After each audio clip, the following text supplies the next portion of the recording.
নিজেকে অনেক সান্ত্বনা দিয়ে আসা মানুষ আমি। প্রতিটা কঠিন পরিস্থিতিতে আমি নিজেকে সান্ত্বনা দিয়েছি এই বলে সুদিন খুব কাছে। সুদিন আসবে আমার বিশ্বাস। আমার ভেঙে যাওয়া শেষ মুহূর্ত হলেও আসবে, তবুও সুদিন আসবে। আর মাত্র 2 দিন পর পবিত্র মাহে রমজান শুরু। রোজা রাখার পর আর বাহিরে শপিং করতে যেতে ইচ্ছা করে না। আমার ঈদ উপলক্ষে যা যা আমার শপিং করার দরকার ছিল আমি একটু একটু করে অনলাইনে কিনে নিচ্ছি। এই ব্যাগটা এখন নতুন বের হয়েছে, কম্বল রাখার জন্য একটি পারফেক্ট ব্যাগ। আমার যেহেতু 3-4টা কম্বল আছে, আমি কম্বলগুলো সুন্দর করে এখানে রেখে দিতে পারবো। এই সুন্দর বেবি কাঁথাগুলো আমি একজনকে গিফট করার জন্য অর্ডার করেছিলাম। আমি সবসময় কাউকে গিফট করতে গেলে একটু আনকমন দেখে গিফট করার চেষ্টা করি, আর বেবি কাঁথাগুলো খুব সুন্দর ছিল। এই ধরনের গিফট পেলে কিন্তু অনেকে খুশি হয়। আর ঈদ উপলক্ষে আমি এই 3টা বেডশিট অর্ডার করেছিলাম। বিশেষ করে আমার এই সাদা বেডশিটটা আমার অনেক পছন্দ হয়েছে। বরাবরই আমার সাদা কালারটা অনেক ভালো লাগে। সাদা কালার গুলো ঘরটাকে যেমন একদম আলোকিত করে ফেলে। চাদরটা বিছানোর পরে দেখেন আমার ঘরটাকে কত সুন্দর লাগছে। 3টা বেডশিটই খুব সুন্দর ছিল। আমি সবাইকে একটা জিনিস সাজেস্ট করবো, এই রমজান মাসে রোজা রেখে আপনারা বাহিরে শপিং করতে যাবেন না। পারলে অনলাইন থেকে আপনারা শপিং এর কাজটা সেরে ফেলেন। অনলাইন থেকে শপিং করলে হবে কি, আপনার সময়টাও বাঁচবে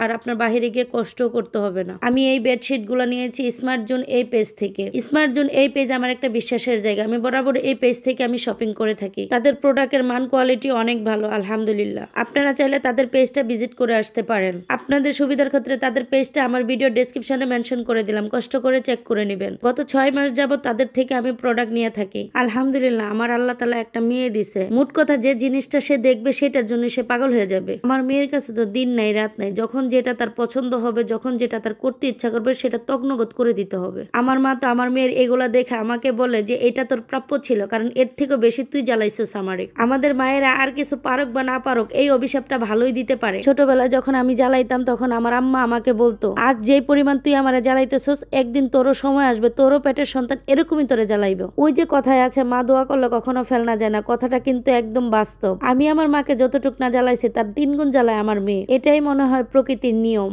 আমি কিন্তু আমার মেয়ের মাঝে আমার ছোটবেলার প্রতিচ্ছবি দেখতে পাই। এখন মনে হয় সত্যি আমার মাকে আমি অনেক জ্বালাইছি। আজ 2 দিন ধরে সে পাগল বানিয়ে ফেলতেছে, তার পিজ্জা খেতে ইচ্ছা করতেছে। আমাকে অনেকবারই বলছে, কিন্তু আমার সময় হয়ে উঠতেছে না ব্যস্ততার কারণে। এগুলা বানায় হচ্ছে আজেরা মানুষ, যাদের কোনো কাজ কাম নাই, সবসময় ফ্রি থাকে তাদের জন্য। যেমন আমার বোন, আমার মেজো বোন হচ্ছে আজেরা মানুষ, আমার মেয়ের আবদার পূরণ করছে। প্রতিটা মেয়েরই একটা ছোট বোন থাকা খুবই জরুরি। নিজে মা হওয়া সত্ত্বেও অর্ধেক দায়িত্ব পালন করে হচ্ছে ছোট বোনেরা। আমার কাছে পিজ্জা খাইতে চাইলে আমি কোনো পাত্তা দিলাম না, কিন্তু আমার ছোট বোন ঠিকই সেটার পাত্তা দিয়ে এই যে দেখেন কি সুন্দর করে পিজ্জা বানিয়ে দিচ্ছে আমার মেয়েকে। এই জন্যই মনে হয় বলে মায়ের থেকে খালা সবচেয়ে বালা। অবশ্য আমার মেয়ের দেখাশোনা থেকে শুরু করে, পড়াশোনা থেকে শুরু করে, স্কুলে নেওয়া থেকে শুরু করে সবই আমার বোন করে। আমার মেজো বোনের বিয়ে হয়ে গেলে আমি পুরো একা হয়ে যাব। বিশেষ করে আরোহী খুব মিস করবে। সত্যি বলতে পিজ্জাটা এত মজা হয়েছিল, আমরা সবাই খুব মজা করে খেয়েছি। আর মেয়োনিজটাও আমার বোনের হাতে বানানো।